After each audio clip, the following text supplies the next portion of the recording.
vaatama ja kuulama Lifekeskuse podcasti 7. episoodi. Ja selle episoodiga oleme Lifekeskuse terapeutide koosseisule ringi peale teinud.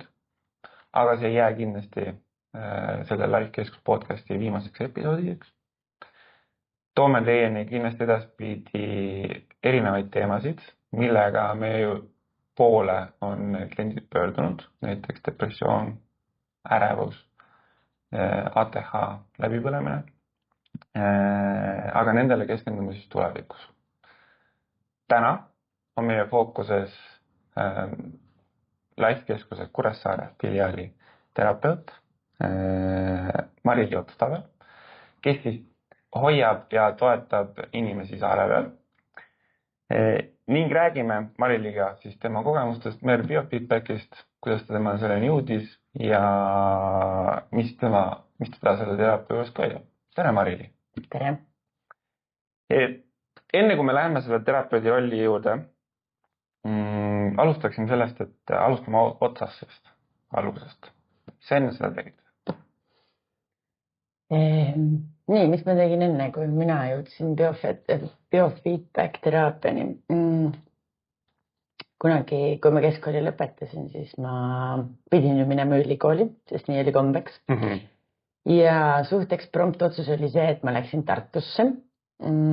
Ja Tartus esimene töö, mis ma siis selles mõttes tegin, oli Püssirohukeldris teenindaja töö. Eelnevalt ma olin siis Saaremaal oma vanemate ettevõtmistes nii-öelda sees olnud ja seal juba niisugust väikest teenindaja rolli mänginud. Ja tegelikult enamus minu eelnevast tööelust ongi seotud inimestega. Väga palju, mis mulle väga meeldis, on just see inimeste nii-öelda see erisus ja see ka, et oli võimalus töötada noortega, kes teatavasti nagu teeninduses ju on suhteliselt noored inimesed.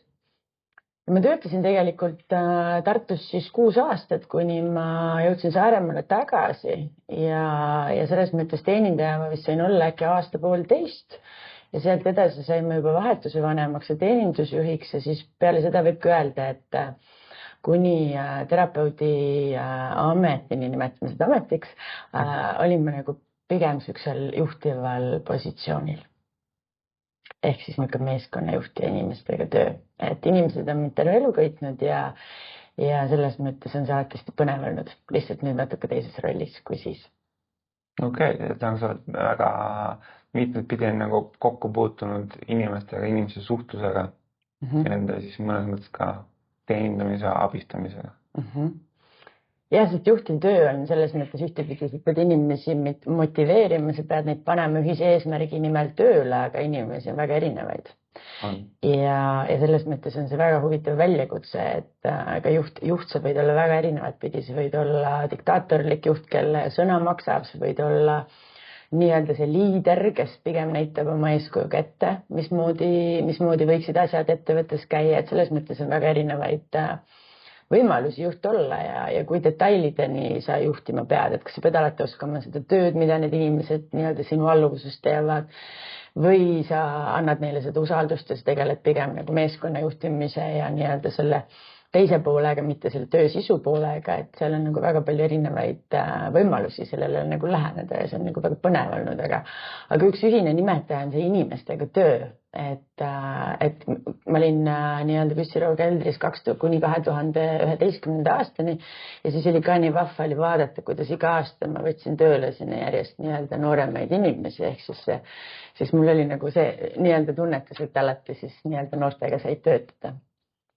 Ja Saaremaal ma ka olin korra ühes koristusfirmas tööjuhataja ja siis mõnusa süllemisjuhataja, et selles mõttes on see olnud sihuke päris mituteist aastat pikk teekond olnud. Staaž on hea. Staaž on hea, jah. Ja kuidas sa enne mainisid, võib olla väga mitu erinevat nii-öelda juhtimisstiili, on ju. Mida sa enda puhul tähele panid, mis on sinu stiil? Mulle pigem meeldis ikkagi, ega minu jaoks oli väga suur üllatus, kui mul üldse see ettepanek tehti, et minust võiks saada vahetuse vanem, sest enne mind olid seal töötanud siuksed 40-aastased meesterahvad nagu ja mina olin siis siuke 20+ noor naga, kes selles mõttes ei teadnud eriti juhtimisest nagu midagi. Ja kuna ma nii-öelda teeninduse poole peal siis vastutasin, siis ma pigem nii-öelda õpetasin ja näitasin ette ja püüdsin ka ise olla piisavalt kvalifitseeritud. Küll aga pubis oli see vabadus, et sa ei pidanud kõike tegema nii detailselt, kui sa näiteks à la carte restoranis pead tegema, et sul on nagu rohkem seda vabadust ja rohkem nagu on võib-olla seda suhtlust seal nagu inimestega, et nagu sõbrad tuleksid sulle külla ja siis sina oled nende jaoks nagu olemas.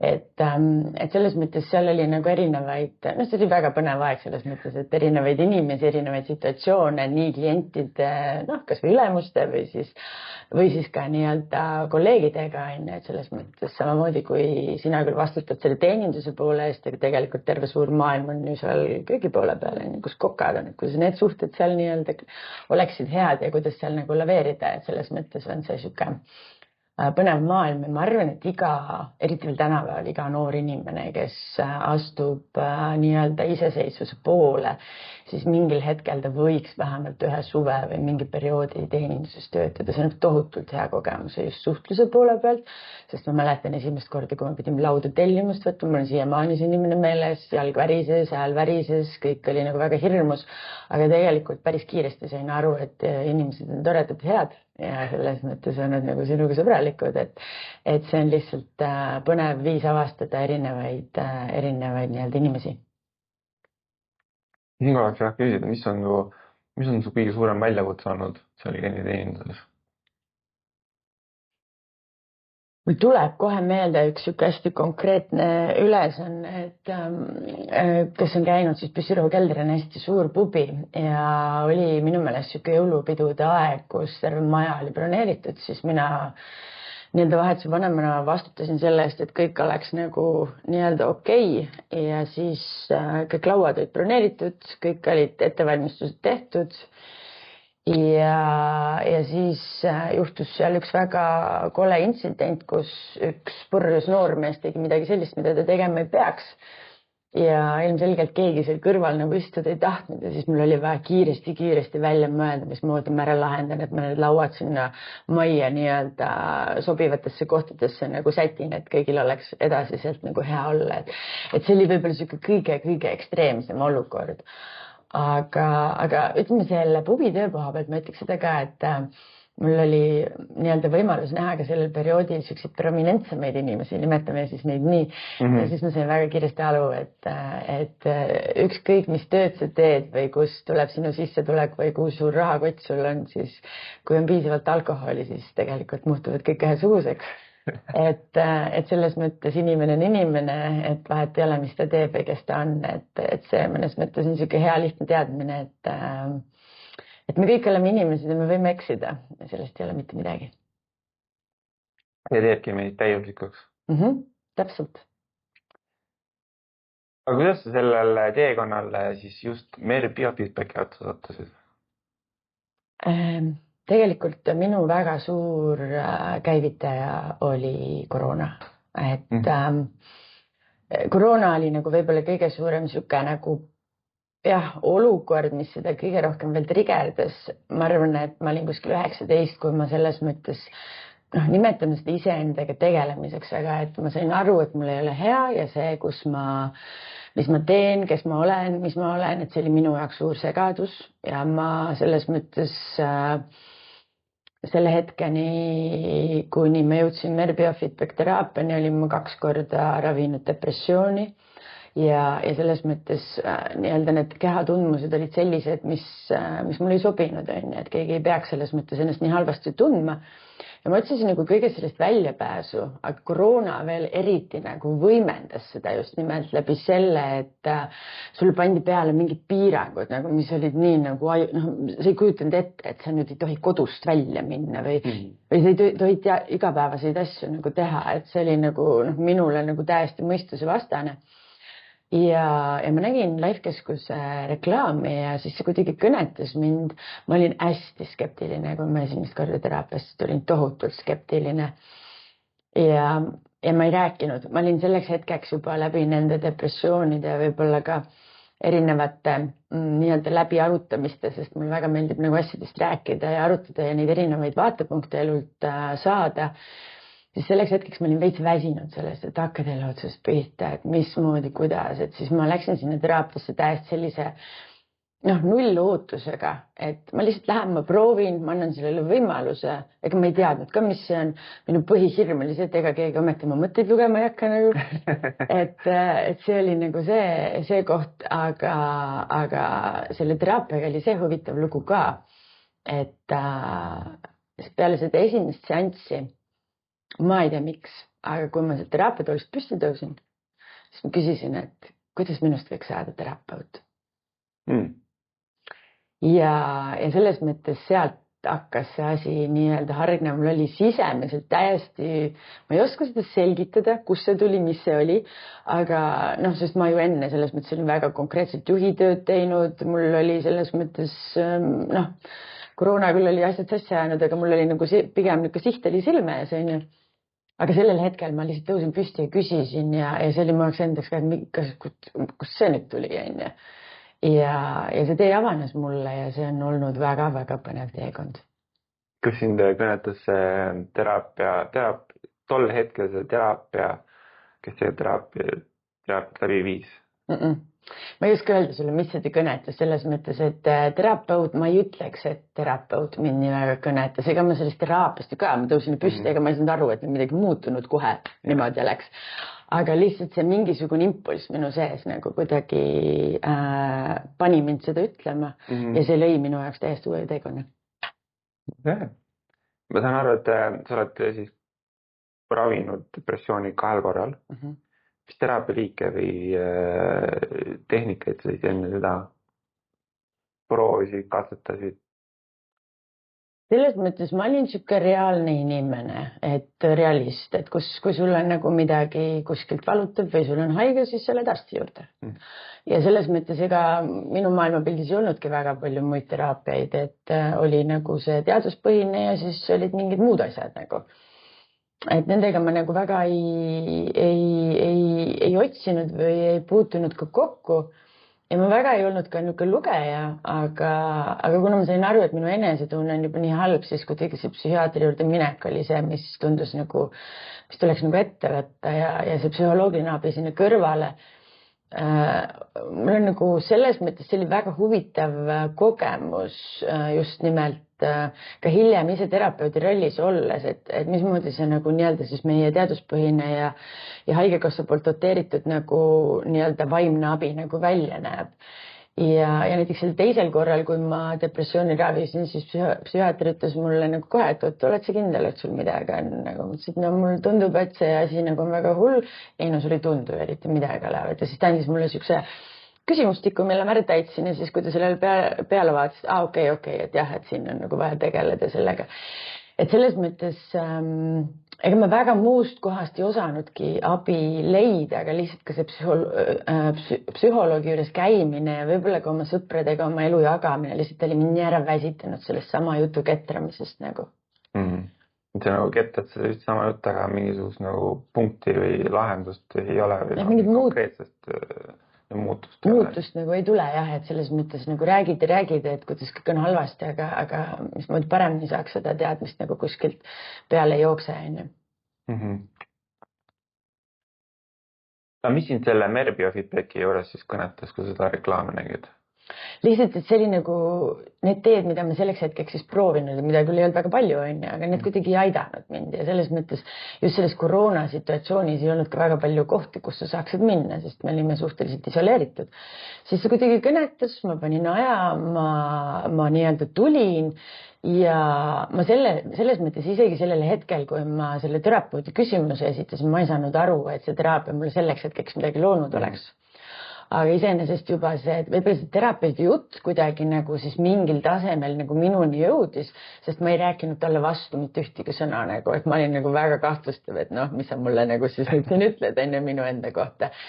ja selles mõttes, mida ma mäletan, oli see, et võib-olla ta otsis seda pinget kuidagi suhete, just nimelt nagu romantiliste suhete poole pealt, aga tegelikult ma teadsin, et seda seal ei ole nagu ja sealt ta seda ka ei leidnud. Aga mis tuli ka välja, olid siis need sundmõtted, mis olid siis minu jaoks siis selle peale esimese teraapia käigu selline wow-efekt. Mis, kas mäletad seda veel väga selgelt, seda esimese teraapia mõju? Jaa, ma mäletan seda. Kuidas see mõjus sinu aeg?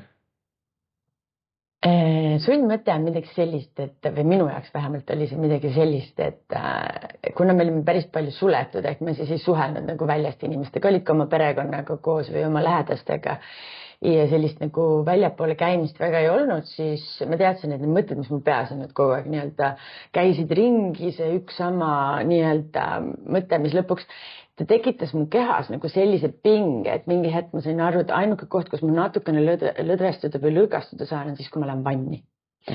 Ja selles mõttes see pinge, nagu see sisemine pinge, mida ma ei osanud sellega mitte midagi peale hakata, aga ma tundsin, et see on see seal olemas. Kui ma teraapias ära käisin, siis see minu wow-efekt oli siuke hästi lihtne. Ma sõitsin autoga.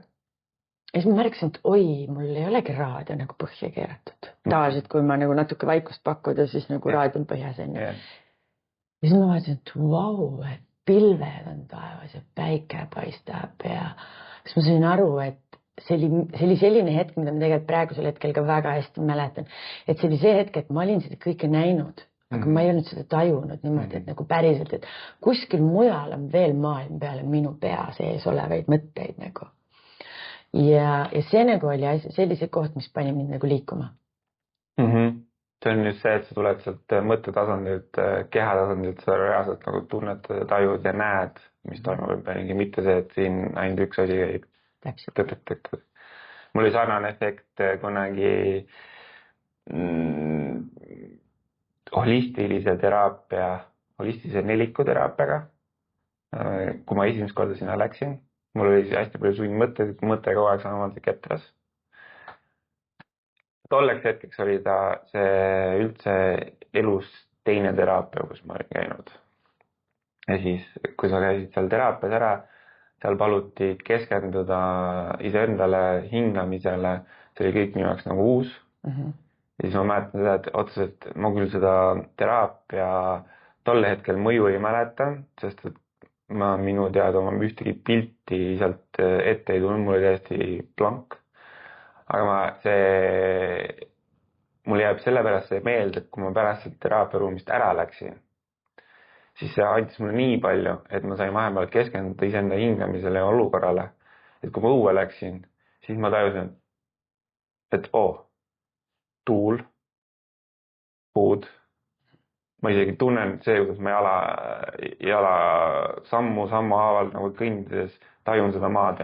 Seal üks ülesanne oli see, et kujuta enda ette, et sa lamad, kujuta ette endale, et sa kasvatad juured endale jalgale. Siis minu jaoks oli see, et aga ma ei taju ühtegi asju seal, ma ei taju isegi oma jalgasid. Mis tunne on üldse mingit juuri sinna kasvatada. Ja lihtsalt see moment, kui ma sealt välja astusin, siis see tundus täpselt minu jaoks see, et tegelikult on maailma ümberringi siin.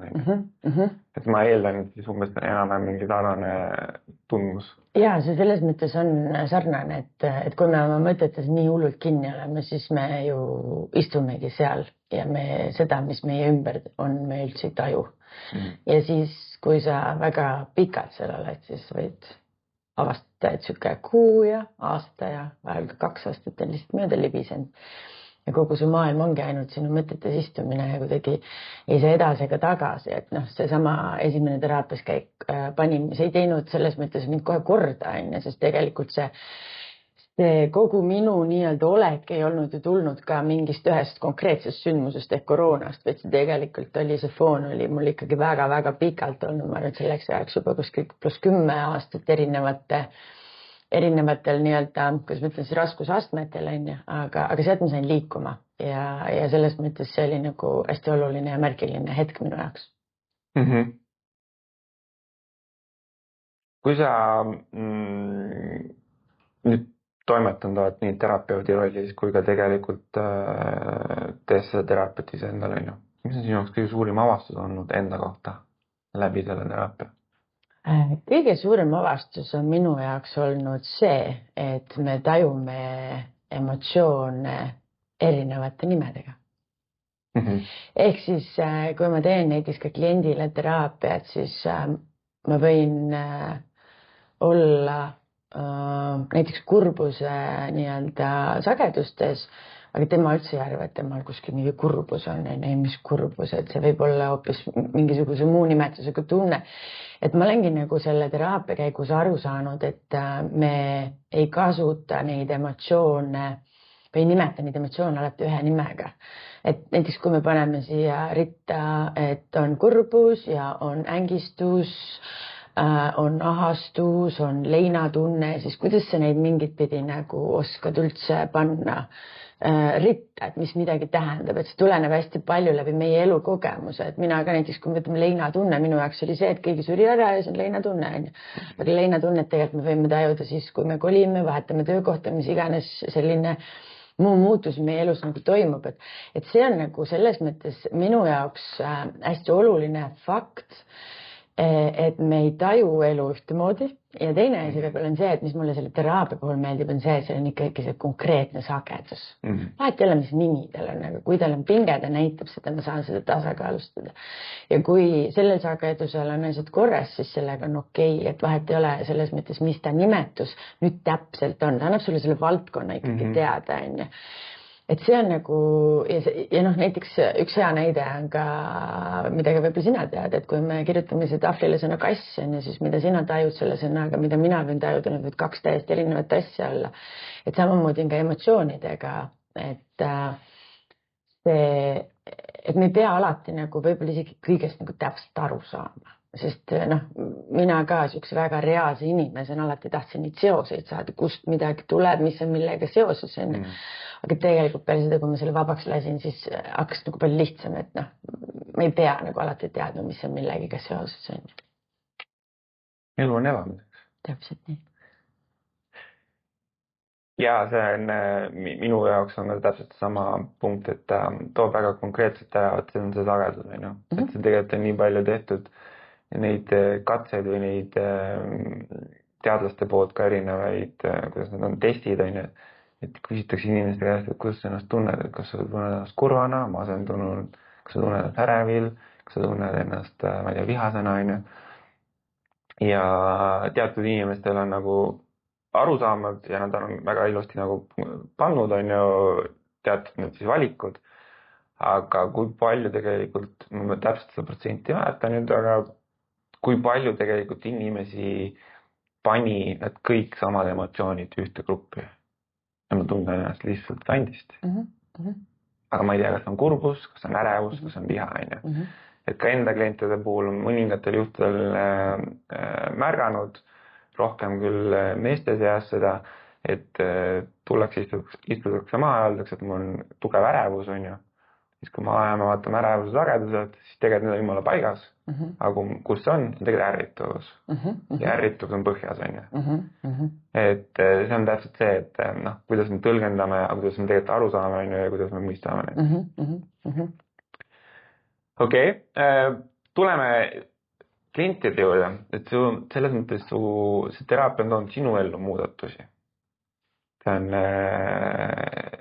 toonud siis sind endale lähemale. Kindlasti.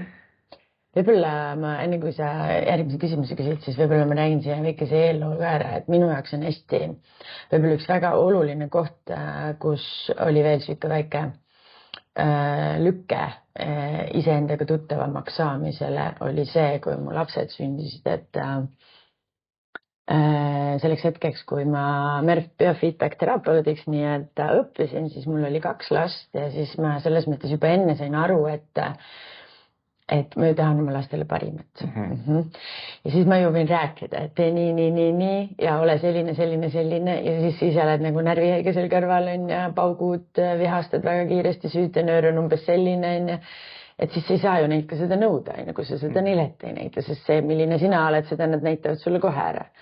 et minu jaoks oli hästi suur inspiraator ka see inspiratsiooni koht, et ma ise saaksin nii-öelda ennast just nimelt nagu rahulikumaks või iseendaga tasakaalu, et just inspireerida ka oma lapsi nagu paremasse ellu, onju. Et nagu me teame, siis tihtipeale ju lapsed ei saa ka aru, mis täpselt toimub, aga nad tajuvad oma vanemate emotsioone väga, et kui sul on, ma arvan, vihane nägu, siis su laps võib väga öelda, et mis ma nüüd tegin siis, et kuigi see võib olla seoses mingi kolleegi või mingisuguse hoopis, ma ei tea, naabrimehega, mis sinus võib-olla on tekitanud mitte positiivset emotsiooni. Et kuna nad seda tajuvad, et siis tegelikult see iseenda eest hoolitsemine just nimelt nagu laste perspektiivis on nagu ka hästi oluline, et sa tahad ikkagi anda neile rahulikku või pakkuda neile rahulikku keskkonda ja ise ka ennast võimalikult nagu tasakaalus tunda ja neile seda nagu rahu pakkuda, et see oli ka minu jaoks hästi suur koht, sest nemad näitasid väga kiiresti ära nagu need kohad, mis mul oli vaja iseendaga tegeleda, et kui nagu vend tuleb mul ukse peale, ütleb, et aga mina tahan seda saada, sest mina tahan seda saada, siis ma sain aru, et noh, kes meil peres on selline, et noh, vaatame peeglisse ja nii ta ongi, et selles mõttes jah, seda lihtsalt tahtsin lisada enne sinu küsimuse küsima. Ei, see on väga hea lisa selles mõttes, et olen nõus jah, et tegelikult lapsed on meie sisemise perekonna peegel, on ju. Kuidas me ise toimetame, kuidas me teeme. Me võime küll rääkida by the book teooriat, on ju, kuidas tegelikult peaks olema või kuidas me peaksime kõik tegema, on ju. Aga siis, kui ma ise ei tee seda, siis laps õpib selle kõigepealt tänab ära, mida ta tegelikult elus toimub, on ju. Ja võib-olla ka see, et tegelikult kui me ju ükskõik mis teraapialiikides nagu natukene nagu sügavamale läheme ja tahame neid seoseid tuua, kust mis tuleb, siis tihti minnakse ju sinna lapsepõlve. Ja siis kogu see teadusliku pool, mis on ju ka praegu väga tugevalt nii-öelda minu jaoks on nagu esile tulnud, et tegelikult kui me oleme seal kuni 7. eluaastani, siis me olemegi avatud raamat, siuke käsk, kes siis salvestab kõik selle, mis meie ümber on. Ehk siis ka kõik meie nii-öelda teatud käitumismustrid, mõttemustrid tulevad ju ka meil lapsepõlvest. Siis võidki 35-sena avastada midagi, et vau, et jah, mul kodus kogu aeg oli selline mõte. Et see on see koht, kus kohas nii-öelda on võimalus ka endas nagu teadlikuks saada, et kuna elus tuleks olla paindlik, siis kui sa tahad nagu midagi muuta, siis teisi muuta ei saa, saame muuta ainult iseennast ja iseenda muutmisel me peame ka olema teadlik, mida ma siis täpselt nagu muuta tahan. Et tihtipeale just see esimesed 7 eluaastat on nagu väga olulisel kohal ja kui meie ise oleme siis need lapsevanemad, siis me oleme ka need 7 esimest eluaastat nendele just väga suur eeskuju, et siis selles mõttes see on see koht, kus me peame nagu enda eest hoolitsema. Ma olen nõus. See on just väga hea selline eneseteadlikkuse tõstmise teraapialiik. Ja Merbiofit, mis mulle nagu Merri puhul meeldib just eriti on nagu see, et meil on nagu täiskasvanud kliendid ja meil on lapskliendid, lapsklientide puhul on nagu see muutus nii palju kiirem. Et mul on nagu ülihästi meeles üks noormees, ta oli tegelikult poiss, ta oli lasteaialaps. Ma arvan, et tal oli vist viimane aasta lasteaias ja ema tuli temaga teraapiasse ja kui teraapias ollakse, siis me ühendame kliendi ära, aga lapsele võib vahel olla päris suur väljakutse see tund aega seal nii-öelda teraapiatoolis istuda. Ja ema nagu kuidagi andis mulle märku ka, et ma ei tea, kuidas me siin nüüd selle aja nagu ära oleme, aga siis kahe peale nii-öelda selles mõttes see aeg sai veedetud.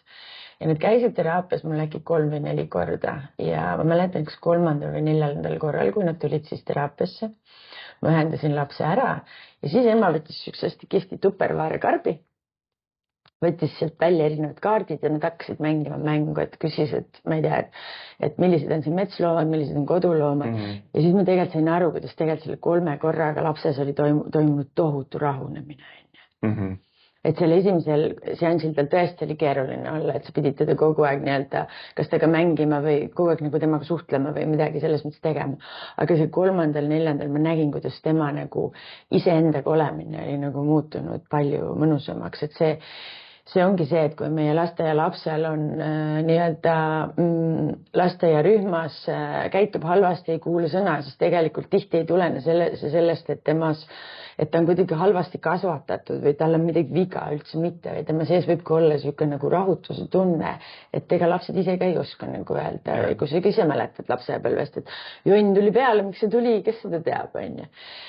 Aga tihti sind karistatakse selle eest ja siis sind karistatakse millegi selle eest, mida sa isegi ei tea, kus kohas see tuli, on ju, siis tundub see natukene nagu ebaõiglane, et sellepärast selle mere biofeedback teraapia nii-öelda see rahu osa, et kus me rahustame ja lõdvestame kliente, on hästi oluline. Et just ka lastel, et kui sa oled nagu rahulik, siis tegelikult sa teed ju palju paremaid otsuseid ka. Ja samamoodi lastel ka, et ma ei lähe seda sõpra lööma siin, nagu mul on nagu endal hästi. Et ilmselgelt lähen ma löön siis, kui mul ei ole midagi hästi. Et võib-olla see laste teema nagu on siuke minu jaoks oluline ja laste puhul on äge see, et need muutused toimivad päris kiiresti. Et see on äge. Ja mõnikord isegi näha need otse teraapiaruumis, kuidas laps tuleb ukses siis ühe olekuga ja seda läheb minema täiesti teistsuguse olekuga. Ja selles mõttes mul on nagu ülihea meel ka see, et lapsed nagu tajuvad seda muutust ka selles, et nad tahavad ka selles mõttes tagasi tulla, sest neil on seal hea olla, et see rahunemine seal toolis selles mõttes loob juba sel hetkel. Ja mis seal salata, on mul olnud ka lapskliente, kes alustad teraapiaga, teed 10-15 minutit, seda magab seal. Ja siis ma saan ka aru, et tegelikult neid pingeid on nagu nii palju ja kuna see lõdvestus toimub, et nagu sul endalgi, kui sa läksid kunagi kooli eksamit tegema, pärast oli nii pingelangus oli nii suur ja võib-olla olidki nagu sa ei suutnud rohkem midagi teha, sest lihtsalt see pinge kõik vabanes sinust. Et laste ja täiskasvanute puhul samamoodi, et kui me selle pinge nagu maha saame, siis tegelikult sealt alt tuleb see palju parem olemine. Sest pinges me oleme vahel ka nii, et me ei saa aru isegi, et meil need pinged sees on. No seal on kõik see sundmõte, see emotsioon, need kõik panevad selle filtri ette ja siis sa lihtsalt ei näe midagi. See rahulolek või see rahuseisund on tegelikult meie jaoks loomulik olek, et siis on kõige lihtsam ja arusaadavam pilt. Ja laste puhul on jah see, et ega need kui hästi me ka tegelikult kui me ise ei tea neid emotsioone, mis parasjagu toimub sees, siis kuidas me saame anda seda lapsele seda teadlikkust edasi ja kui laps ise ei tea, mis tema sees toimub, seal võib olla mis iganes erinevaid emotsioone, see võib kõik tekitada ebameeldivat tunnet ja see tekitabki rahutust ja sellist pingeseisundit. Aga sa juba nüüd mõnes mõttes natukene mainisid oma klientide seas neid muutusi, just nende laste seas. Kas on seal veel midagi, mingid spetsiifilisi momente teiste kliente seas, mida sa oled näinud või on üldiselt pildid teatud teemade seas, kus sa oled näinud teatavat, märgatavat muutust? Mul on olnud selle aja jooksul väga palju erinevate teemadega kliente ja võib-olla kõige nagu toredam on näha seda selgust inimeses, kui ta teab, kuidas astuda enda järgmine samm. Et tihti, kui meil ei ole neid toredaid kohti elus, ehk me oleme siukses raskemates emotsioonides, mis meid valdavad, siis meie sees on ka siuke segadus, et me ei tea, mis on meile hea, mis on meie tee, on ju.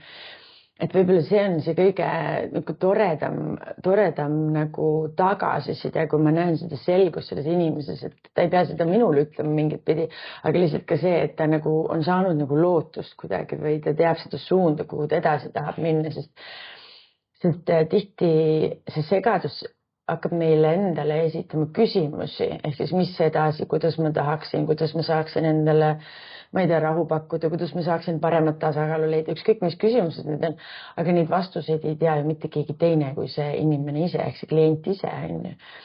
Ja kui sa aitad teda nii-öelda selles segadusest natukenegi seda selgust luua, et ta selle järgmise sammu enda jaoks saab astuda, siis minu meelest see on nagu hästi oluline koht edasiminekuks, et meil ei pea olema see sihtpunkt teada, aga meil peab olema see võime see järgmine samm astuda, et see on oluline ja läbi selle teraapia selles mõttes ongi nii tore neid inimesi toetada ja see on ka see, kus igaüks saab ise valida, et kui palju ma vajan seda teraapia toetust nii-öelda ja kus ma tunnen, ma saan ise edasi minna, onju. Sest elu ju tegelikult voolab, et me ei ole ju paigal ühe koha peal, me ikka liigume edasi ja siis tuleb igasuguseid erinevaid olukordi. Aga kui meil on nagu selles mõttes see suund teada, siis me teame, kus me nagu liigume. See sihtpunkt ei pea selge olema, aga suund võiks olla nagu enam-vähem teada, et võib-olla see on see koht, sest minu jaoks oli ka esimest korda teraapiasse tulles oli kergendus see, et ma ei pidanud hakkama jälle rääkima midagi. Ehk ma olin nagu rääkinud väga palju, mul oli nagu juba endal, ütleme ausalt, kopp ees sellest, onju. Et ma saingi lihtsalt olla ja see seade toimetas ja selles mõttes see muutus minu jaoks juba tuli ka peale esimest korda. Aga klientide peal ma näen nagu seda, et me ei tee kedagi korda, aga me loome seda rahulõdvestust ja võib-olla seda selgust, kus tal natukene lihtsam see järgmine samm nagu astuda. Ja see on hästi oluline minu meelest, et see annab nagu inimesele ka sükast inspiratsiooni, hindu, lootust, mis iganes sõna ma siia ütlen, et see on võib-olla nagu klientide poole pealt nagu kõige ägedam. Ja laste poole pealt, nagu ma ütlesin, just nimelt ka see, kui me saame selle pinge maha, siis see rahu, mis nendes tekib, et need ei ole nagu kogu aeg, et kas ma nüüd teen õigesti, kas ma saan kuskil karistada või mis iganes, vaid mul tekib ka see rahunemine ja saan iseenda järgi nagu rohkem minna. Väga just hästi öeldud. Nüüd taast ongi selles inimestel see pinged või need teadmatus on tavaliselt kõige suurem stressiallikas, kui ma ei tea. Ei vahet ei ole, mis kontekstis on see teadmatus on see, mis tegelikult tekitab inimestele pinget, sest siis meil hakkab see mõte kerima, see sundmõtlus hakkab tööle, ja siis ta võib see, ma olen alati öelnud, inimese supervõime on kujutlusvõime, siis me suudame alati luua erinevaid stsenaariumeid. Aga need stsenaariumid tihti paika ei lähe, küll aga keha või siis meie aju jaoks, tema jaoks ei ole erinev, kas see on nüüd kujutlusvõime, on see päris, mis toimub, et see lihtsalt, kui seal tekib mingi emotsioon sisse, siis see pinge tuleb ka. Täpselt nii. Okei. Tuleks korraks nende sundmõtete juurde veel, räägiks nendest lähemalt, et me oleme siin juba põgusalt maininud, mida need sundmõtted enam on, et kui meil on näiteks 100 erinevat teemat või siis kui me võtame arvutikeeles 100 erinevat tääbi lahti, siis protsessor hakkab vaikselt üle kuumenema. Et kui ma nüüd tunnen, et mul on samamoodi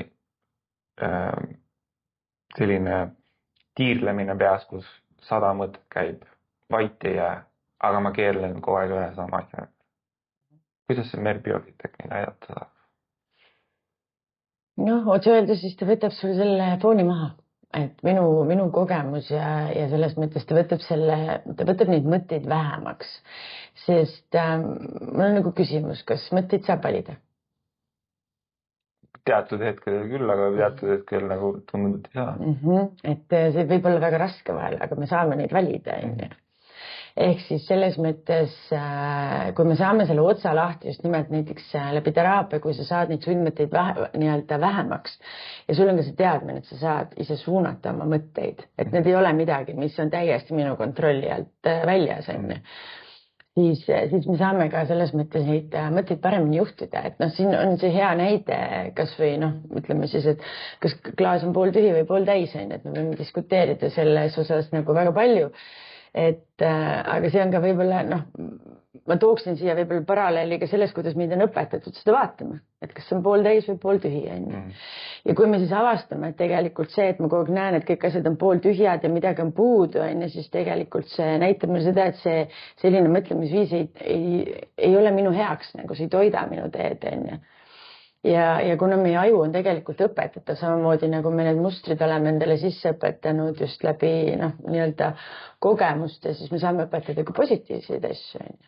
Et see õpetamine ei ole lihtne, nagu sa ütlesid ka, et mõtteid ei ole alati lihtne valida, ma olen täiesti nõus sellega, aga see on võimalik.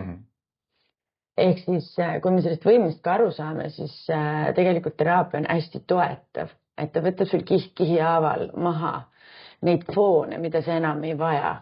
ja siis sa selles mõttes saadki liikuda just nimelt sinnapoole, kus sa soovid, et kui sa soovid nendest sundmõtetest nagu vabaneda, siis me võtame selle fooni ära, aga sinu enda vastutus jääb ka selleks, et kui sa tajud, et see mõte tuleb sul pähe, siis sa ütled endale stopp. Ma ei luba endale seda mõelda, ma mõtlen millegile, tänulikkus hea võimalus kasutada enda jaoks. Ma mõtlen, mis on need 3 asja, millest ma praegu tänulik olen. Ehk see on niisugune protsess, et see ei käi jälle niimoodi, see vajab nagu harjutamist. Et tänulikkus üldse on väga hea selles mõttes, kuidas ma ütlen siis, harjutus või tänulikkus üldse tajuda on nagu hästi hea, sellepärast et minu jaoks mingil hetkel tänulikkus oli nagu söögipalve, et mul ei olnud nagu rohkem mitte midagi tänulikkusega nagu nende pistmist. Aga mida rohkem ma hakkasin sellega tegelema, seda rohkem ma nägin, kuidas ta minu elu nagu mõjutab positiivselt. Ja siis mul oli siuke vahva situatsioon, kus ma sain aru, et tegelikult seda tänulikkust peaksime õpetama ka oma lastele. Et mul oli lapsega üks siuke tore päev, kus ta sai sõbra juures käia, ta sai käia oma lemmiktoidukohas söömas, kõik väga palju asju tehti tema järgi nagu. Ja siis, kui me õhtul sõitsime koju, siis ma küsisin, et oli sul tore päev? Me ei käinud kinos ju. Ehk siis see oli see ainuke koht, mis temal siis nii-öelda meelde jäi. Siis ma sain aru, et see on minu tegemata töö tegelikult, et ma saangi talle öelda, et kuule vaata, kui äge sa käisid sõbra juures ja me käisime su lemmiksöögikohas ja siis me tegime veel seda ja seda, et ta ka õpiks nagu mõtlema just nimelt seda positiivselt nägema, see on mitte seda, et mul ei täna kinos käimata. Et see tänulikkus selles mõttes on siuke äge asi, mida ma soovitan kasutada ja kui see esialgu tundub võõras, siis see on täiesti okei. Et see lihtsalt sinna läheb nagu, vaja natukene jälle harjutada, aga see tasub ära. Aga ma nüüd ei mäleta, mis sa alguses küsisid mu käest, sest mulle tundub, et see jutt läks hoopis kuhugi mulle. Ei, see läks väga hästi. Ma küsisin mõtete kohta, nüüd see läks tänulikkuse peale, et see tegelikult mõnes mõttes haakub ka sellega, et kui meil ongi need sundmõtted peas niimoodi, siis ja need ongi tavaliselt just negatiivsed. Kui ta oleks positiivne, siis oleks meil väga hästi. Et negatiivsete puhul on täpselt see, et siis me keskendumegi sellele, et see klaas on alati pooltühi. Me keskendume sellele, et me ei saanud kinno minna. Me keskendume sellele, mida me ei saanud. Aga see, kui me oleme tänulik sellele, mida me saime, siis me tegelikult keskendume selle positiivsele poolele. Ja siin on üks huvitav asi, et täna, kui ma siis sõitsin, siis ma just mõtlesin selle peale, et ma olen mõelnud, et kus minu elus see tänulikkus on üldse jäänud nagu on, et ma olen pidanud ise endale täiskasvanu ja seda õpetama. Ja siis ma mõtlesin seda, et võib-olla minu lugu on ka see, et pigem nagu seda tänulikkust võib-olla püüti isegi nagu tuua välja, aga see alati käi selle võtmega, aga teistel on nagu veel halvemini või ole nagu rahul sellega, mis sa oled. See energia ei ole üldse selline, et see tänulikkus, kui sa võtad selle tänulikkuse ja päriselt oledki tänulikas nende asjade või näiteks, ma ausalt ütlen, et näiteks mina tunnen väga suurt tänulikkust oma keha suhtes, sellepärast, et ta loob mulle võimaluse liikuda, ta loob mulle võimaluse, ma ei tea, maitseid nautida, ta on loonud mulle 3 imelist last siia ilmale tuua, et ma olen nagu ülitänulik tema suhtes nagu, et ta on mulle kõike seda nagu loonud ja seda selles mõttes saabki võtta ka muude asjadega, et kas või meie sõbrad, et need kõige lähemad, kelle üle meil tasub olla tänulik, et nad meie elus on. Mitte nii, et pole nagu kuskilt paremat saada, et siis on nagu see, et siis ma olen nagu rahul sellega. On selle, mis saab. Et see pakt võib olla see sama, aga tegelikult see energia seal ümber on hoopis midagi. See on see perspektiiv, kuidas selle asjale vaatad. Täpselt. Ega see klaas on lihtsalt võib-olla, ta lihtsalt on klaas, milles on vesi jätud kogus. Täpselt. Aga tihti me anname hinnanguid nagu sellele, et kas see on kuidagi hea või halb või mis minu maailmas nagu on, et faktina me väga ei suuda neid asju nagu jätta, et me anname tihti hinnangu. Tõsi. Oskad öelda läbi enda tundmuse või perspektiivid, mis hetkedel me neid sundmõtteid valida ei saa? Ma arvan, et see on nagu ärevusega või ükskõik millise, meil on nagu mingi teatud piir, kuhu maani meil on nagu võime, aga kui see piir ületatakse, siis nagu läheb lappama. Ma ei oska sulle head näidet, või mul esimene mõte oli millegi pärast praegu alkohol on, et kui sa 2 pitsi võtad jälle hullu midagi, kui sa pudeli kõik ära jood, siis võib midagi juhtuda. et samamoodi, et ka kui sa, ma ei tea, lükkad ratast, on ju, siis teatud piirini nagu okei, aga kui ta sul käest lahti laseb ja minema läheb, on ju, et siis nagu läheb. Et see on jälle see, et seal ei ole nagu ühist mõõdupuud, on ju, sest igal ühel see võib erinev olla. Aga see ongi see koht, kas me ise nagu peame ära tajuma, kus on see minu piir. Et minu soovitus, et üldse nagu millestki pihta saada, peab meil olema see teadlikkus, on ju, et kui sa tahad nagu, ma ei tea, näiteks kui sa tahad kaalust alla võtta, siis tegelikult sa pead aru saama sellest, et mida sa praegu üldse sööd, on ju, või palju sa praegu liigud, on ju, et siis üldse näha neid korrektuure, mis on need variandid, et sa ei saa lihtsalt mõelda, et nii, nüüd ma võtan 5 kilo alla, on ju, lihtsalt sellepärast, et mul see mõte tuli, on ju, sul peab olema mingisugune süsteem selles osas, on ju. Et kui me hakkame ka mingit muutust looma, siis me peame kõigepealt teadlikuks saama. Et samamoodi, kui sa pead kõigepealt üldse aru saama, et see tundmus, mis mul on, et see näiteks on sundmõte või need mõtted mu peas on liiga negatiivsed, et siis me saame hakata selle muutuste protsessiga nagu minema. Et siin ei ole ühist mõõdupuud. See on igal ühel hästi individuaalne. Ja see on väga hea näide, et kui me ei tea, mis see probleem on, siis kuidas me saaksime seda lahendada. Aga jälle, teraapia kontekstis on täiesti okei, kui sa ei tea. Sa tead, et sul on paha olla. Sa tuled, me teeme sulle selles mõttes, teeme sulle esimese seansi ja sa saad sealt mingisuguse nii-öelda aimduse. Tegelikult ju meie heaolu nii-öelda põhi tuleneb ikkagi Maslowi püramiidist, et kui me selle alumise osaselt võtame, et kas me sööme, magame ja mis seal kõik on, et väga paljudel, näiteks mina võin oma klientide puhul küll öelda, et see uni, kas me magame nii palju, kui meil on nagu, et kui me vajame selles mõttes. Et ma mäletan nii hästi üks klient ütles, et ei, mul on uni väga okei, aga mul pole aega magada. Aga kui meil juba uneprobleem sealt tuleb, siis tegelikult me ei puhka välja, me oleme närvilisemad ja see on täiesti nagu loogiline või see on nagu täiesti arusaadav, kus see tuleb, see tähendab, et sul midagi viga on, ehk siis tulekski tegeleda sellega, et ütleme, kui tahaks ise sellega tegeleda, siis une puhul mu esimene soovitus on, et rutiin. Iga õhtu lähed ühel samal ajal magama. Aga kui sa tegelikult laias laastus ei saa aru, kus su probleem asetab, siis teraapia sul ikkagi kaardistab selle ära ja siis sa saad juba sealt edasi minna. See on hea kohe järgi küsida, et miks on vaimse tervise hoolitsemine vajalik? Selles mõttes on see oluline siis, kui sa iseennast armastad. Ehk siis nagu, kui sa oma füüsilise keha ja selles mõttes füüsilise tervise eest nagu hoolitsed, siis sinna juurde tuleb ka see vaimne tervis. Tihti me selles mõttes võib-olla ei jõua sinna enne.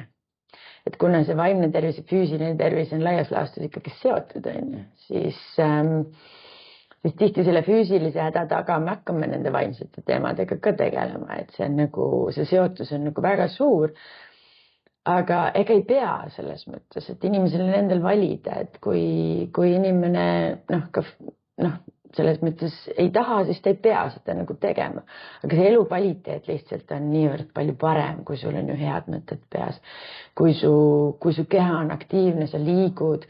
Et näiteks minu puhul on ka see, et ma olen nüüd 12 aastat vist juba treener olnud. Ja ma olen mõelnud, et kuidas ma üldse sinna teele nagu sattusin. Ma alustasin aktiivselt aeroobikaga, nii-öelda siis kunagi väga popp asi. Aastal 99 ja sellel hetkel oli minu elus võib-olla esimene armastus ja võib-olla sellega seotud nagu emotsioonid ja ma sain aru, mitte üldse teadlikult, aga ma sain aru, et kui ma liigutan ennast füüsiliselt, siis mul lihtsalt siin peas on nagu väga palju vähem mõtteid. Ja jälle, mul ei olnud seda teadlikkust, aga tegelikult ka terved 20-ndad ma väga palju just nendel kõige raskematel perioodidel käisin trennis. Lihtsalt selleks, et anda natukene nendele mõtetele nagu, sa lihtsalt ei saa mõelda siis, kui sa trenni teed. Ehk siis selles mõttes tihti ka esimene soovitus, ütleme, kui inimesed tahaksid kuidagi ennast paremasse olukorda panna, siis liikumine. Uni liikumine on. Et see liikumine just annab ka meie mõtetele ja liikumine on ju muidu ka kasulik just sellepärast, et meie keha on ju loodud liikuma. Et kui see põlv valutab, siis ei ole see, et ma ei tohi nüüd liigutada, sest muidu ma kulutan oma nii-öelda need igasugused asjad siit ära on ja liigesed, et ei, see liiges just nimelt seda liikumist tahabki, ta tahab saada õiget koormust, aga ta tahab liikumist, sest keha on loodud liikuma. Et selles mõttes vastates sinu küsimusele, vaimse tervise eest hoolitsemine on oluline, sama oluline kui füüsilise tervise eest hoolitsemine, sest see keha on ju see, mis sul antud on. Ega see teist keha ju kuskilt võtta ei saa. Jah, veel. Kes teab, mis tulevikus saab, aga veel ei ole. Missugust nõuannet sa annaksid just inimesele, kes praegu näiteks kuuleb, tunneb, et ta vaikselt kannatab, aga ta näiteks ei julge või ei tea, kuidas edasi tegutseda, kuidas abi küsida?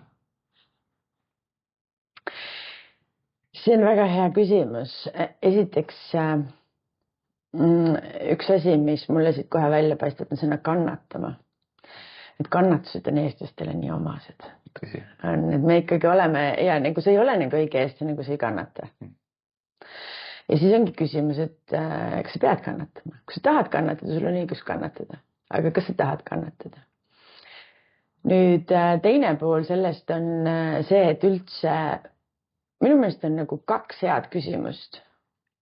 Kui sa nendele oskad nagu vastata, siis oled sa tegelikult inimesena päris heas seisus. Esimene on see, et kes ma olen ja mida ma soovin. Need on rasked küsimused ja nendel ei ole mitte kuskilt mujalt vastust tulemas, kui ainult inimeste enda seest. Seal ei ole õiget ega valet vastust.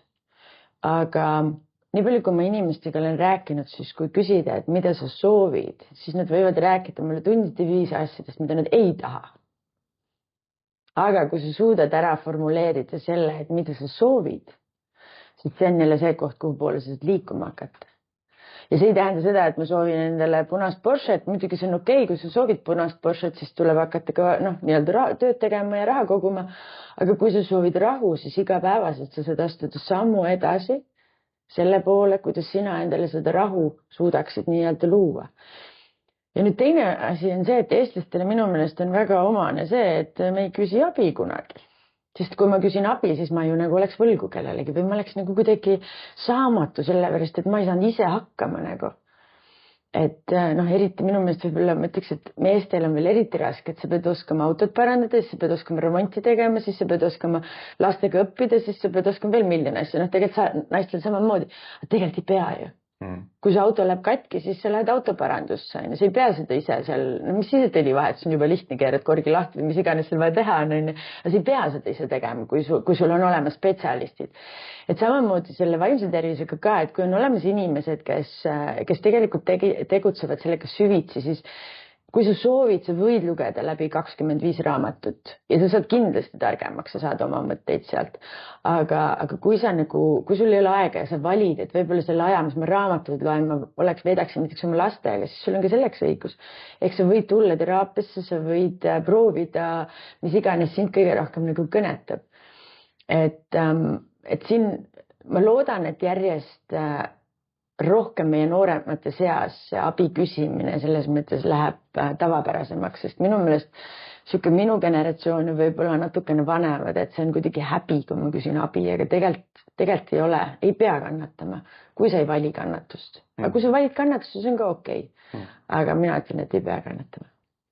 Väga ilusti öeldud. Tõesti ei pea. See käib kuidagi eestlastega kaasas, et kui rasket tööd ei ole tehtud, ei ole kannatust tehtud, siis kuidagi vili ei ole magusam selle eest. Et kui see tuleb kõik nii lihtsalt, siis on see, et midagi on natuke valesti siin või kuidagi, miks ma just ei kannatanud? Kuidas see nii kergesti tuli mulle? Et seda ma ise tajunud enda puhul ja seda erinevate inimeste puhul ka seda. Ja kui sa tood see töö sisse, siis võib-olla üks huvitav eestlaslikult nagu, või võib-olla on see nagu mitte ainult eestlastel, vaid ka teiste puhul, et minu suur õppekoht on ka see, et me oleme harjunud oma väärtust leidma tegemises. Ja töö on eestlasele väga oluline, et sealt mul see mõte tuli ka. Aga tegelikult on ju väärtus ka olemises.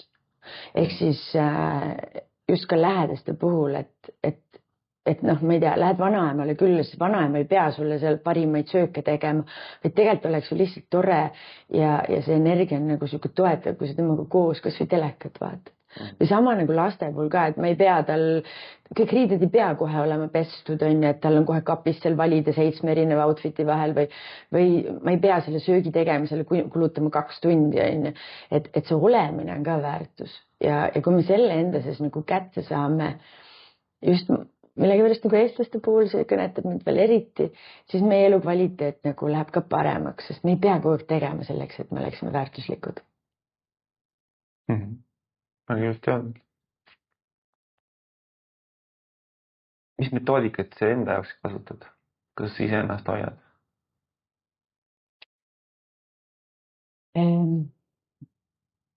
Eks ma selles mõttes olen täitsa tavaline inimene. See tähendab seda, et kui ma ka vaatan oma päevi, et võib-olla liiga palju aega olen nii-öelda veedan telefonis või võib-olla peaks kuidagi ka kasulikum olema just läbi tegemise. Aga minu nii-öelda väga suur tugi on ikkagi füüsiline liikumine. See on see koht, kus ma saan olla, ma saan kõik need emotsioonid nii-öelda maha raputada. Ja see on see koht, kus mu peas on siis ka rohkem nagu nii-öelda vaikus, sest mulle tundub, et ma mõtlen ka väga palju, väga kiiresti, just kui ma küll ei oska seda mõõta kuidagi pidi, aga mulle tundub, et samal hetkel, kui ma midagi ütlen, siis mul juba miljon mõtet on nagu peas samal ajal nagu käib läbi. Ja üks hästi huvitav harjutus anti mulle kunagi, mida ma selles mõttes võib-olla ka kuulajatel soovitan teha, et vaadake, kuidas teil see õnnestub. Harjutus oli selline, et istu 5 minutit vaikuses, suled silmad ja lihtsalt istud ja oled. Ja kui sul tuleb mingi mõte, saadad selle ära. Kui sul tuleb mingi mundmus, siis püüad seda lõdvestada. Näiteks pinge mingi kehas või mis iganes. Et olla 5 minutit ilma mõteteta lihtsalt vaikuses. Ja kes seda esimese 10 korraga suudab, siis on see väga hea näitaja. Väga hea. Ehk siis tegelikult, kui me oleme nagu rahus ja vaikuses, siis meil hakkab kohe need, mis me peame tegema, mis on vaja teha või mis iganes muud mõtted meil pähe tulevad. Aga see vaikuse loomine peas on oluline just sellepärast, et siis kui sa lööd nagu selle sahtli puhtaks või nii-öelda selle lauapealse puhtaks, siis sa saad jälle valida, mis sa siit välja tood. Et see puhastus selles mõttes on nagu oluline, jah? Nõus. Kusjuures see on hea harjutus, et tegelikult see 5 minuti lihtsalt paigal olemist on tegelikult inimestele väga paljudele raske. Et tekib see tunne, et mul on vaja ju see ära teha ja ma pean selle kiirelt tegema ja kohe kõik muidu kokku. Ja kui ma seda 5 minuti jooksul nüüd ära ei tee, et ma ei saa seda 5 minutit olla, et see on nagu, see kohe kõik kiire läheb nii kiiresti mööda. Aga tegelikult, kui sa võtad nagu seda 24 tundi ja seda perspektiivi või seda protsentuaalsust, mis suune osa sellest 5 minutit tegelikult on tegelikult nii, see on nii väike, aga me ei suuda seda võtta, sest et lihtsalt äkki ma ei tea, jääme ilma või me nüüd just tegelikult on vaja see äkki võime see ära teha. Siis tulebki tegelikult ka see meditatsiooni mõte, et minu jaoks meditatsioon üldse oli nii võõras, need on nagu mingi zen kuskil mingid mungad või ma ei tea, mis imeinimesed seda meditatsiooni teevad. Aga tegelikult see meditatsioon lihtsalt on nimetus sellele vaikuses olemisele. Ja see on kindlasti üks asi, mis on nagu hästi toetav. Ja kui inimesed ka selleni nagu jõuavad, see ei tule kindlasti nüüd, et nüüd ma hakkan mediteerima ja nüüd kohe kõik nagu selles mõttes on paigas. Ei üldse, see vajab veel harjutamist. Ka see mõtete puhastamine, kõik see. Aga siin on nagu oluline asi, mis minu jaoks siin paari kuu jooksul öeldi mul üks lause, mis minu meelest siia nagu väga hästi sobib, on see, et me oleme inimesed, me võime eksida, aga me võime ka alati uuesti alustada. Iga päev, iga tund. Ja selles mõttes siin tuleb seesama küsimus, mis ma enne ütlesin, et mida sa soovid. Et kui sa tead, mida sa soovid, siis sul on olemas juba suund, kuhu poole liikuda. Ja siis, kui sul on see suund olemas, kuhu poole liikuda, siis nende väikeste sammudega sa saad ju sinna minna. Ja. Et see kõik on nagu meie enda kätes ja jälle väga okei on nagu küsida abi, et kui sul nagu ma ei tea, õlaliiges teeb nii-öelda valu, siis sa lähed ju füsioterapeudi juurde.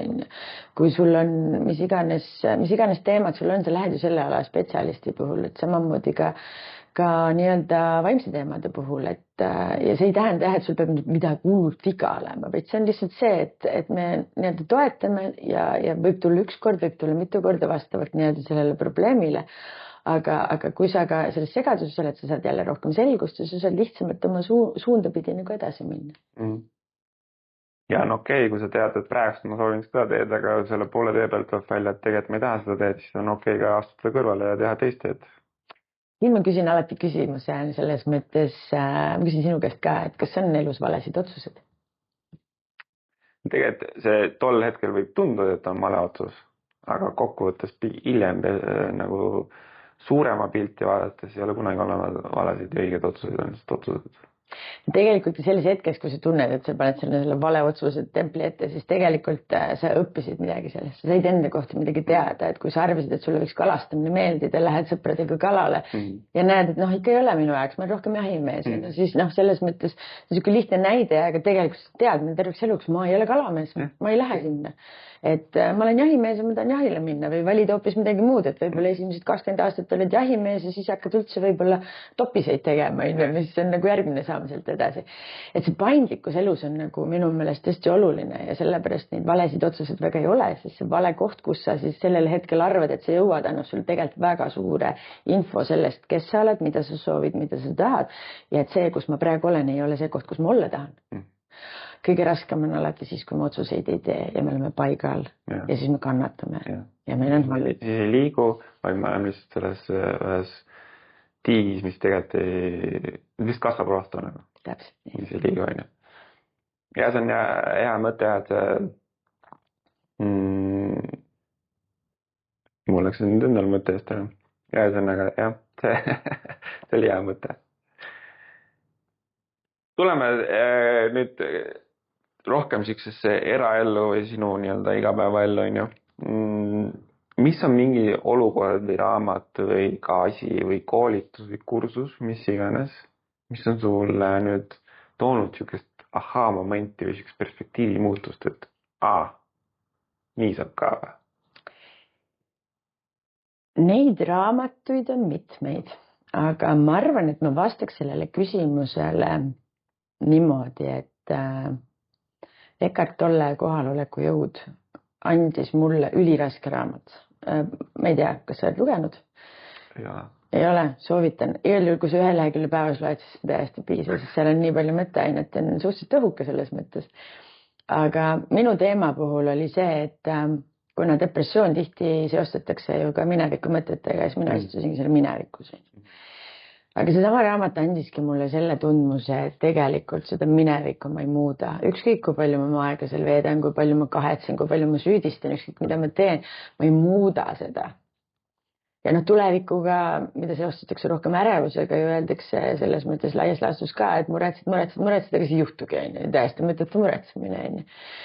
Ehk siis see hetke nautimine, see kohalolu, et minu jaoks oli see punkt just sellel hetkel, kui ma seda lugesin, ma lugesin seda kuskil 4 aastat tagasi, oligi see, et see minevik on nagu, ära ole seal, ela nagu praegusel hetkel ja ära ela ka tulevikus, vaid ela praegusel hetkel ja võta see, mis on nagu praegu, võta sellest maksimum. Et see on nagu üks raamat, üks hilisem raamat, mis mul praegu meelde tuleb, sest mulle ka väga meeldis, oli see, et mõtlemine on nagu kurjast. Ehk siis mõtlemine on see, mis keerab tihti asjad pekki. Et mõte ise on okei, aga mõtlemine, et ma toon siia selle näite, et näiteks õues on külm, see on fakt. Õues on 10 kraadi külma, õues on külm, see on fakt. Aga nüüd see lugu, mis me hakkame endale rääkima, issand, kui ma lähen õues, ma pean panema paksud riidesse ja siis mul on kindlasti külm ja siis võib-olla seal on mingi tuul ka ja siis on kindlasti lund hakkab seda, mis me hakkame juba ennast ketrama. Aga see fakt oli lihtsalt seesama, et õues on külm. Ehk siis see mõtlemine on see, mis meil nagu tegelikult meie enda heaks me peaksime seda aeg-ajalt nagu välja suutma lülitada. Et kui me suudame mõtteid valida, siis me võiksime ka sellele mõtlemisele aeg-ajalt stopi võtta just kas või selle sama 5 minutiga, millest me rääkisime. et võt need lood on ka tihti need, mis, see oli ikka kuidagi sihuke see raamat nagu väga kõnetas, ma seda nime, seda raamatu pealkirja enam ei mäleta, see oli hästi õhuke raamat, aga sellest ma sain ka aru, et okei, nii ongi, fakt on fakt, aga mõtlemine on see, mis siis keerab meil selle asja kõik nii-öelda tagurpidi ja kuidagi negatiivseks, sest noh, evolutsiooniliselt me oleme ikkagi, meie aju on õpetatud negatiivseid asju rohkem tähele panema, mis on meie elu jäämise jaoks vajalik. Ja nüüd see positiivsus sinna tuua, siis see on meil vaja ise ära õppida ja endale ära õpetada. Suunatada. No, ikkagi jälle sama see klaas on pool tühi või pool täis. Tegelikult on lihtsalt klaas ja seal on vesi sees, teatud kogus. Et kas sa siis võtad seda nagu pool tühjana või pool täis, et siis on su enda perspektiiv. Väga hea. Kas su igapäevaelus on ka mingisugune tegevus, mida mitte kunagi ei teeks? See on hea küsimus, kui mul oleks valida, mida me mitte kunagi ei teeks, siis ma ei viitsiks üldse süüa teha. Et selles mõttes, noh, ma tegelikult olin ju siis 19, kui ma ka toitlustusse nagu tööle läksin, et siis mul kuidagi kadus ka see pressure seda teha ära ja siis võib-olla peikadelt ka sellised, kes rohkem nagu toidu tegemise enda peale võtsid, et siis oli nagu lihtsam, et ma selles mõttes vaikselt seda toidu tegemise maailma nagu avastan, aga kui keegi ütleks, et Mari-Liis ei pea enam süüa tegema, siis mul oleks täiesti okei. Et ma hea meelega sööks midagi, mida siis keegi teine teeks. Kuigi seal peaksid kindlasti omad tingimused olema, et see on hea ja maitsev ja muud. Ja täpselt. Aga jah. Okei. Aga mida sa teeksid alati elu lõpuni? Liiguksin. Et see on nagu füüsiline, ma tunnen seda, et kui mul on näiteks Kuressaares elades, siis kus kuskil minna tahad, siis autoga sõita ikkagi on mõned tunnid. Et siis vahel, kui mul on mingid käimised, kus ma pean nagu edasi tagasi Kuressaarest kuhugi sõitma ja siis pärast tagasi koju, siis ma tunnen, kuidas mul on nagu selles mõttes vaja kehale liikumist anda. Et aastaid on minu jaoks olnud see õhtused jalutuskäigud need, mis mind on väga palju toitnud. Et esiteks sa saad oma mõtteid natukene vähemaks, sa saad füüsilist nii-öelda koormust ja tegelikult üliäge nagu looduses olla, et just siin paar päeva tagasi nägin juba siili ja hunnikonnasid oli teel, et selles mõttes kevad vaikselt tuleb, et seal on kohe nagu mitu asja kokku pandud, et ma vastan sulle liikumine. Sa siis saad mitu asja korraga teha ka, nagu arvan, liigud, saad olla hetkes, jälgida ümbrustkonda, oma mõtted vähemaks, kõik asjad koos. Väga hea. Kui me nüüd võtame kõik su kogemuse ja selle elu, mis sa oled siiamaani elanud, kõik kokku, paneksime sellele raamatule, selle autobiograafile nime. Mis see nimi oleks? Eriti kus üles oleks näiteks naerma panna. Ma paneksin selle raamatu nimeks Mare. Ja ma ei tea, kas see naerma paneb, aga mul oli selles mõttes siuke väike meditatsioon siis või ütleme niimoodi, et mul on elus juhtunud mõningaid asju, mis on nagu väga pannud elu peale mõtlema, et minuga mõned aastad tagasi juhtus ka selline õnnetus, mis nagu nii-öelda pani küll mõtlema, et oleks võinud palju hullemini minna ja minul nagu läks väga hästi, ma tulin sellest õnnetusest eluga välja ja siis mul on nagu kogu aeg siuke tunne, mul on siuke kaitseingel ja mul on siuke tunne, et selle kaitseingli nimi on Mare. Ja kui ma siis mõtlesin, et miks ta nagu Mare peaks olema, nagu, et siis ma natuke guugeldasin ka oma nime tagapõhja ja tuleb välja, et see Mare ja Marili tulevad sellisest nimest nagu Mirjam, mis on nagu hästi vana nimi ja kogu see nimevärk sealt kuskilt kaugelt tuleb, et ma paneksin siukse Mare, sest seda Mare saaks kasutada, aga sinna saaks panna erinevaid tähendusi igale tähele ja siis mõttes selle Mare pealkirjaga saaks mängida kõvasti. Okei. Väga hea. Siis me ootame sinu autobiograafiat Mare. Mille nimi on Mare. See on tekitab täpselt see, et mida ta selle all mõtleb. Kas see on tema ema, kas ta vanaema, kas ta on mingi alias, kas seal on need iga tähe juures tähendab midagi? Kui sa selle niimoodi välja tood, siis on hästi põnev on see, et mulle väga ei meeldi lihtsad asjad. Et mul meeldib, kui asjadel on sügavus, et näiteks kui sa ma olen küll väga kehv kingituste tegija, aga kui sa suudad teha siukse ägeda kingituse kellelegi, mis on iseenesest väga lihtne asi nagu, et ma ei teagi, näiteks kingid oma kaaslasele näiteks kommi, mida te esimest korda koos sõite või midagi sellist vaata, et mis toob nagu sellist olemist nagu juurde, et siuksed väiksed nüansid, need on alati toredad. Ma arvan, et sellest samast marest saaks teha päris mitmeid erinevaid nüansse. Jätad endale meelde? Panen endale kuskil linnuke kirja siis. Ja siis, kui ma olen siuke, ma plaanin elada kuskil 120 aastaseks, siis kui ma 100 aastaks olen, siis võiks anda autobiograafia, siis ma panen selle nimeks Mare. Tai. Teeme nii. Kui sul oleks nüüd võimalus rääkida ka nendel sügavatel teemadel, nüantidega, ükskõik kellega siin maailmas, kas siis praegust elavatest, välja mõeldud tegelastest või siis ka see, kes on kunagi ka elanud siin, siis kes see oleks ja mis teema? Ma mõtlesin, kuna ma teadsin, et see küsimus tuleb, siis ma mõtlesin selle peale ja siis ma mõtlesin veel selle peale ja siis ma jään ikkagi selle juurde, mis ma esialgu mõtlesin ja minu jaoks on nagu, ma ei tea sellest mehest väga palju, aga mulle kuidagi on see Winston Churchill väga nagu kuidagi meeldinud, et ma olen lugenud natukene tema elust, üldse mitte väga põhjalikult, aga koolis mulle ajalugu väga meeldis. Ja see kuidagi need aastaarvud loovad nagu kuidagi seoseid minu jaoks, et muidugi kui mina käisin koolis, siis ütleme, et võib-olla peale teist maailmasõda väga ei olnud juhtunudki, et selles mõttes räägitigi nendest esimesest, teisest maailmasõjast ja tegelikult seal ju temal oli väga suur roll ja kõik see nagu see laveerimine erinevate osapooltega ja see suhtlus, et kui sa oled ikkagi nagu peaminister, et siis mismoodi sa neid kokkuleppeid teed ja mismoodi sa nagu see poliitika ja kõik see, et selles mõttes see on põnev ja võib-olla nagu naiselikkuse poole pealt see, et ma ei tea isegi, kas ta oli abielus, minu meelest vist oli, aga ma arvan, et iga siukse suure mehe taga on ka siuke tark naine. Ja võt see on see, kus võib-olla mina nagu tahaks ka nagu seda naiselikkust ja seda naiselikku tarkust nagu arendada, vaata. Et tihti see nagu nii on, et millegipärast tema oli see, kes mulle nagu esimesena pähe tuli ja ka meelde jäi. Teega sa kutsutsid Churchilli ja tema naise õhtusega, kellega räägiksid paar tundi juttu. Et kuidas just nagu selles mõttes laveerida nendes erinevates olukordades, et võib-olla see on natuke seotud ka meie praeguse fooniga, mis meil siin taga on, aga just see, et tegelikult, kus ükskõik millise missi valimistel vaatad neid kandidaate, siis kõigil on nagu world peace, on ju. Ja siis tekibki küsimus, miks meil ei ole seda world peace, on ju. Ja neid nüansse seal on tegelikult nii palju ja selles mõttes sellise inimesega oleks põnev rääkida. Ja näha, kuidas siis just nimelt ka see suhete pool seal erinevate inimtüüpidega suhelda, et kuidas temal omal ajal sellega oli.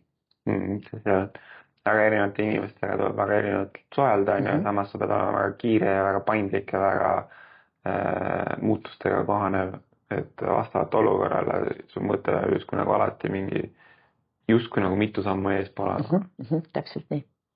Jah. Huvitav. Tuleme siis viimase küsimuse juurde. Mis on sinu jaoks sisemine rahu? Sisemine rahu. See on siuke selles mõttes huvitav küsimus, et nagu me enne rääkisime ka nagu pingetest, et vahel meie kehas on siukseid pingeid, mida me ei saa isegi aru nagu. Ja teine pool sellest on see tasakaal elus, et meil on igal inimesel on asju, millega ta peab tegelema. Sa pead iga päev sööma, või sa ei pea küll, aga üldiselt me nagu peseme iga päev hambaid ja sellised igapäeva tegutsemised. Aga siis see tasakaal just nimelt ka selles osas, et siis need asjad, mis me peame tegema, mis on meie kohustused, aga need asjad, mida me tahame teha. Et see tasakaalu koht on nagu hästi oluline, et tihti erinevad, ma ei tea, ärevus, läbipõlemine, mis iganes tulevad ju ka sealt, et meil on neid kohustusi liiga palju. Et kui me nagu selle tasakaalu leiame ja paneme sinna selle rahutunde või selle rahulolu juurde, siis ma arvan, et see olekski see sisemine rahu, et isegi kui sa minu puhul, siis ma ei tea, pead süüa tegema, siis sa tead, et pärast ootab sind see jalutuskäik. ja kui sul on selles mõttes sihuke hea mõnus olla, siis see ongi see lihtne sisemine rahu. Ega ta on selline ka mõnes mõttes sihuke muutuv, et nagu ta võib igal tunnil jälle ühte teistpidi nagu keerata. Aga ta on nagu oluline, et me suudaksime ka see, et me ise nagu kontrolliks või valdaks teda, et me suudaksime ise seda nagu balanssi niimoodi sättida, et ongi perioode, kus me võib-olla teeme nagu tööd või meil on kohustusi oluliselt rohkem. Aga siis on jälle see koht, kus me võtame rohkem ise endale aega. Et see tasakaal minu meelest on elus nagu hästi oluline ja see tasakaal on ka see rahukoht minu jaoks. Väga ilusti öeldud. Aitäh sulle, Mareli, jagamast oma elu, oma kogemusi. Ja aitäh kuulajatele, vaatajatele. Te olite meiega siis selles 7. episoodis. Taaskord, kui te tundsite mingi teema juures ennast ära või tajusite, et tahaksite proovida seda MER biofeedback teraapiat, siis saate rohkem infot meie kodulehelt lugeda lifekeskus.ee ja sealt saate vaadata siis terapeuti, kel juurde endale aega broneerida. Järgmises saates juba siis räägime teistel teemadel. Seniks aga hoidke ennast, võtke aega ise endale ja võtke aega ise oma lähedastele. Kohtumiseni!